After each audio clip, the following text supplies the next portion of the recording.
Hello students, आज हम class 7th geography का चैप्टर 1 पर्यावरण पढ़ेंगे। इसमें एक स्टोरी दी हुई है। एक बच्चा रवि है जो स्कूल जा रहा था। वहाँ वो देखता है कि स्कूल के पास में जो खेल का मैदान है वहाँ पे खुदाई हो रही है। वहाँ लोग उससे बताते हैं कि वहाँ पे एक बड़ी इमारत बनेगी। तो रवि समझ जाता है कि जो तितलियाँ थीं, जो मुलायम घास थी, वहाँ पे वो अब नज़र नहीं आएगी। वो उदास हो जाता है।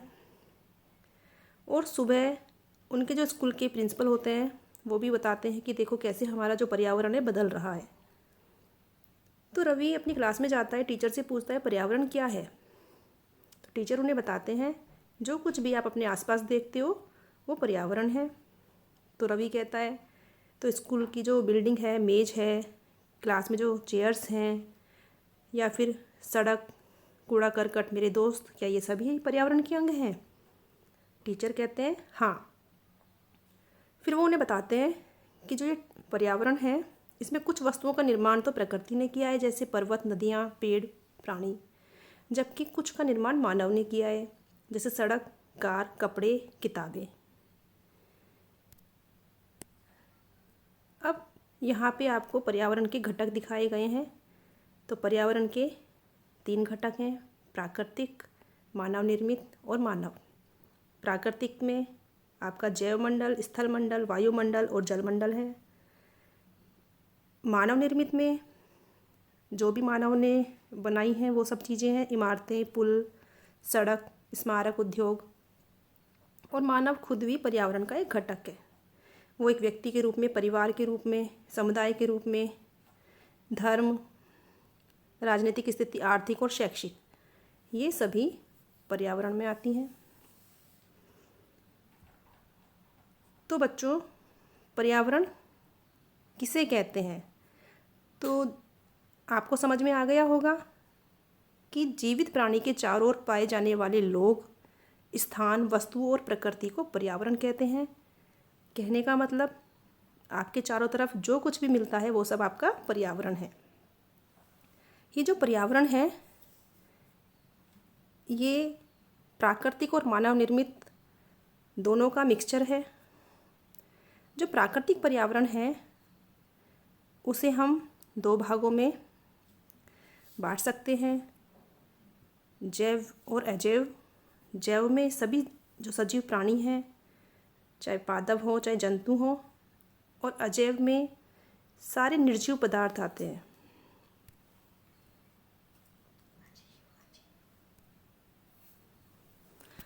जो मानवीय पर्यावरण है उसमें मानव की सभी क्रियाएं आती हैं, उसकी गतिविधियां आती हैं, और उसके द्वारा बनाई गई जो भी वस्तुएं हैं, जो भी रचनाएं हैं, वो सब मानवीय पर्यावरण में आती हैं।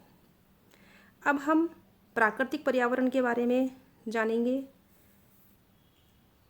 भूमि, जल, वायु, पेड़ पौधे और जीव जंतु, ये मिलकर हमारा प्राकृतिक पर्यावरण बनाते हैं।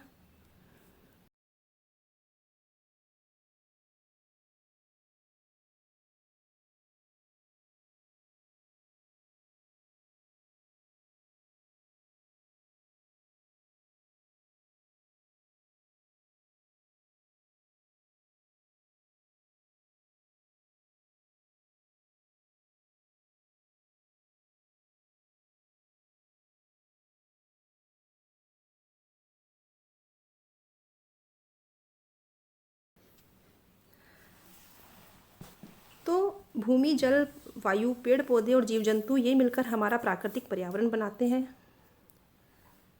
जैसे हमने अभी देखा था, इस प्राकृतिक पर्यावरण के भी 4 भाग थे, स्थलमंडल, जलमंडल, वायुमंडल, जैवमंडल। सबसे पहले स्थलमंडल, जो हमारी पृथ्वी की सबसे ऊपर की कठोर परत है उसे हम स्थलमंडल कहते हैं। ये चट्टानों और खनिजों से बनी है और मिट्टी की पतली परत से ढकी है। यहाँ पे कुछ स्थलाकृतियाँ भी मिलती हैं, जैसे पहाड़, पठार, मैदान, घाटी। ये जो स्थलाकृतियाँ हैं महाद्वीपों के अलावा महासागर की सतह पर भी मिलती हैं। स्थलमंडल वो एरिया है, वो क्षेत्र है जहाँ से हमें वन मिलते हैं, खेती के लिए और रहने के लिए ज़मीन मिलती है, पशु को चरने के लिए घास के स्थल मिलते हैं। इसके अलावा खनिज संपदा भी हमें यहाँ से मिलती है। जल के क्षेत्र को जलमंडल कहते हैं। नदी, झील, समुद्र, महासागर और जितने भी जलाशय हैं इनसे हमारा जलमंडल बना हुआ है। इसके बाद वायुमंडल, पृथ्वी को चारों ओर से वायु की पतली परत ने घेरा हुआ है जिसे हम वायुमंडल कहते हैं। पृथ्वी का जो गुरुत्वाकर्षण बल है वो इस वायुमंडल को थाम के रखता है। अब वायुमंडल के यूज़ क्या हैं, क्या उपयोग हैं? तो ये सूर्य की जो गर्मी होती है और हानिकारक जो किरणें हैं उससे हमारी रक्षा करता है। वायुमंडल में कई प्रकार की गैस, धूल के कण और जलवाष्प भी होते हैं। तो जब भी हमारे वायुमंडल में परिवर्तन होता है तो मौसम और जलवायु में भी परिवर्तन होता है। चौथा है जैवमंडल। तो जितने भी पौधे हैं और जीव जंतु हैं ये सभी मिलकर जैवमंडल का निर्माण करते हैं। ये पृथ्वी का एक बहुत ही नैरो एरिया है, बहुत ही संकीर्ण एरिया है जहाँ स्थल, जल, वायु मिलकर जीवन को संभव बनाते हैं। अब हम पढ़ेंगे पारितंत्र क्या है।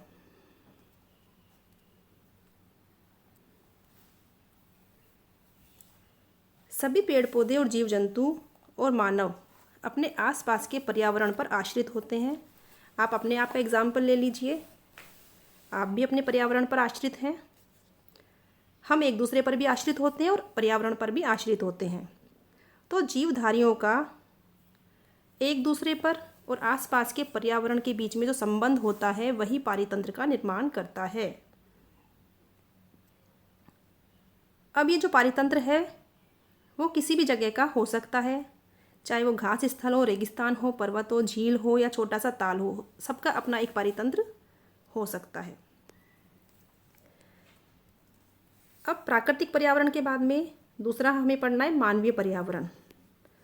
तो मानव अपने पर्यावरण के साथ क्रिया करता रहता है और उसे अपनी आवश्यकता के अनुसार बदलता रहता है। जो हमारा प्रारंभिक मानव था उसका जीवन बहुत सरल था, वो अपनी सारी आवश्यकताओं की पूर्ति प्रकृति से कर लिया करता था। लेकिन जैसे जैसे हम मॉडर्न होते गए हमारी आवश्यकताएं बढ़ती गई और हमने पर्यावरण में को उपयोग में करने के लिए और उसमें परिवर्तन करने के कई तरीके सीख लिए। जैसे हमने फसल उगाना सीखा, पशु पालना सीखा, उसके बाद स्थायी जीवन जीना सीखा, फिर पहिए का आविष्कार भी हुआ और पहले जो अन्न सिर्फ परिवार के लिए उगाया जा रहा था वो ज़्यादा उगाया जाने लगा। इससे व्यापार आरंभ हुआ, वाणिज्य का विकास हुआ और औद्योगिक क्रांति की वजह से बड़े पैमाने पर भी उत्पादन शुरू हो गया। परिवहन तेज गति से हुआ। तो इस तरह से हमारा जो पर्यावरण है दिन प्रतिदिन बदलता चला गया।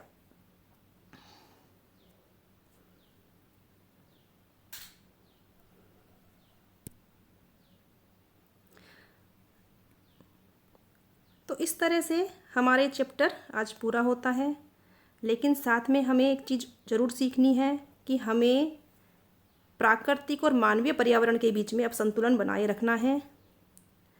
पर्यावरण के साथ में ज़्यादा छेड़छाड़ नहीं करनी है।